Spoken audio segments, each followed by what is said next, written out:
Good afternoon. Welcome to the virtual campus of the University of Kansas in virtual Lawrence, Kansas in NCAA football 2003 for the Xbox. It's Kansas versus Kansas State, the battle for the Governor's Cup, or the Sunflower Showdown, as it is currently referred to. I believe it used to be the Governor's Cup, but I have never seen the Governor's Cup. Very few rivalries outside of like Texas and Oklahoma, and I guess honestly Minnesota and Wisconsin. Do you actually see the Floyd of Rosedale between Minnesota and Iowa? I guess kind of you do see that trophy quite a bit. But very rarely do I even see, the Governor's Cup, or as I talked in the last video about the marching drum. You didn't see those that often. For whatever reason, we had them, just you never saw, like, it wasn't there on the field, and when it actually did exchange hands, and it did very rarely exchange hands, the Governor's Cup stayed pretty firmly in K-State's grasp, outside of the 5 years where it stayed pretty firmly in KU's grasp, from about 2004 to 2008. I think we went like 4-1 against them. That was probably the best period of that time. But regardless, you never really saw it on the field. Outside of earlier in the, maybe in the early 90s, you didn't see it being passed around. Guys weren't like holding it up at the end of the game or anything. Same thing with the drum. Anyway, there was an interception there. We got K-State's offense now on the field. And their quarterback number 3, I don't remember his name, but their running back number 43 was Darren Sproles, who is currently in the NFL. Kind of a smaller guy, but he was just one of the fastest men alive. Great at breaking tackles, and I always referred to them, they were kind of like a home run hitter offense. K-State's offense, you didn't always expect them, they could kind of ground and pound and get their way to the end zone, the traditional means, but if they had 70 yards to go, they were very adept at getting a pass, the 70-yard pass, or just handing it off and breaking free for a touchdown. And speaking of touchdowns, here's one for the Jayhawks right there. So K-State was always a very difficult offense to contain, and they still are in some respects. That's kind of the way that Coach Snyder's offense has always worked out, and that's just, that might just be the best way to do it for them. That's absolutely like a kind of staple of the K-State offense, as seen here, but that was actually dropped. So, again, open receiver downfield, that was the receiver's fault for not catching it. Some great talent, but plays like that, some very long throws, just big plays. They were a big play team. That's how they were successful. I have to imagine that would be interesting. Now, the way to neutralize that was to take away the big play, which is kind of, I assume that's why they've had so little bowl success, because when you have a month to scheme for a team, you kind of are able to see around that.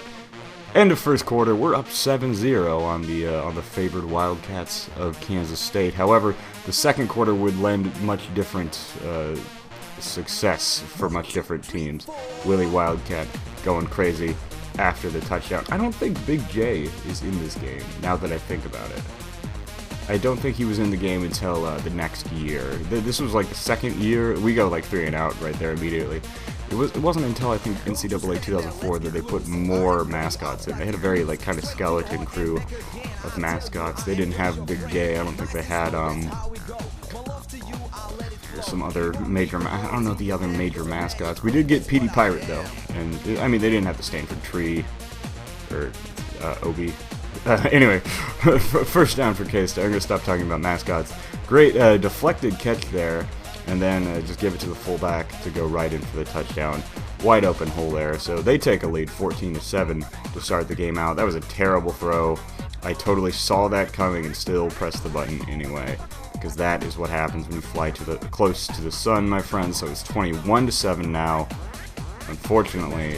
So we went from a 7-point lead to a 14-point deficit within the span of about one quarter. Not even one quarter. 4 minutes of a 5-minute quarter. And just, there's another interception for you, just because I'm kind of throwing out a desperation there. Second quarter is the quarter that we like to pretend didn't happen. Because then again, they also gained a lot of yardage on offense. Had a great kind of 2-minute drill thing going there, but except 1 minute. Like I was saying, they were most deadly between 15 and 40 yards away from the line of scrimmage. That was just the type of team they always were, and still kind of always are. And that, when you're getting a lot of yardage at one time, that's a way to be successful. So we give up 24 points in the second quarter. Bad way to continue the game, and they get the ball back after half. Not great for us. We do have a defensive stop here, though. That's probably the best thing that could have happened to start the second half off, was outside of maybe, an interception return for a touchdown or something like that. You can't really ask for those things, though. So you want a defensive stop. The defensive stops are nice. Go there. That's not a defensive stop at all. Get him to first down. Here, okay, that was actually great play by number 3, the cornerback. He had 2 very good games. Missouri and Kansas State were both excellent games for him. And it's a good time to kind of be peaking in this, maybe not peaking, but hitting your stride really midway through the season. This is one of the better times to do it. We get on offense, 3rd and 13. After we force a punt. Caught pass there, but it's dropped again. So just a game defined by drops and by turnovers on both sides. It would really be who had the more turnovers and really who dropped more passes, unfortunately. That's just something that happens in NCAA 2003. That right there was quite the turnover. That's the type of turnover you want. We run the option here. The option was kind of working, but I gotta be more... There were times when I should have pitched the ball, and there are times when I shouldn't have. That was one of those times where I really should have. I think I was too reliant on my slow-ass quarterback getting places. Like when I handed it off to my running back, sometimes he would score touchdowns, like he did right there.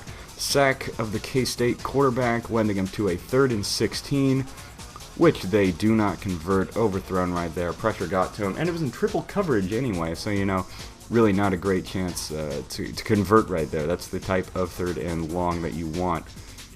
Handing off, the run game was actually starting to work. So it was 24-14 at the end of the 3rd. Going into the 4th, it's not a completely unreasonable idea to think that we might be able to come back here and possibly win, or at least tie. You only need 10 points. We obviously saw the other team. Now that would have been a great catch to have been made. Now it wasn't. Obviously, as you can see, that should have been a time when I pitched the ball. That was a mistake. I tried to run up the middle. If you saw those stats there for a second, 6 rushes, 1 total yard gain for the quarterback of the University of Kansas. So not a great day running the ball for the KU quarterback. Not a great day passing the ball for the K-State quarterback, though. That's the 2nd interception for him. And that's just, again... Turnovers. Turnovers were what really defined the game, and this is absolutely foreshadowing for something that's about to happen. The pitch there totally works.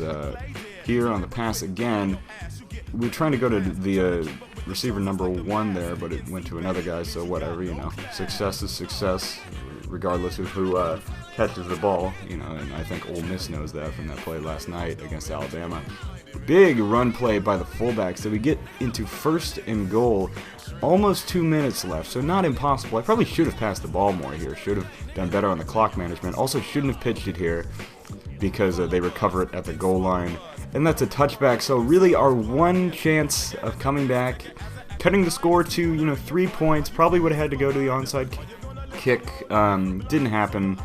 And just kind of gave that up. It would have been a closer game. Still don't really know that we would have won, 21-24 with a minute and a half to go. Would have had to have, had a stop of their very good run offense, which I just don't know would have actually happened. So that's the end of the game, 24-14. Unfortunate way to lose. Unfortunate way to lose to a rival especially, but you know what happens. They're a better team than us. I'm not as disappointed as I would have been if we had dropped that game against Missouri, where we had a much better chance of winning. Still disappointing, obviously, to number 13 there, who kind of blew the game. So, unfortunately, and of course, I fucked that up. That was bad play calling all around. So, thank you for watching. I will see you guys later.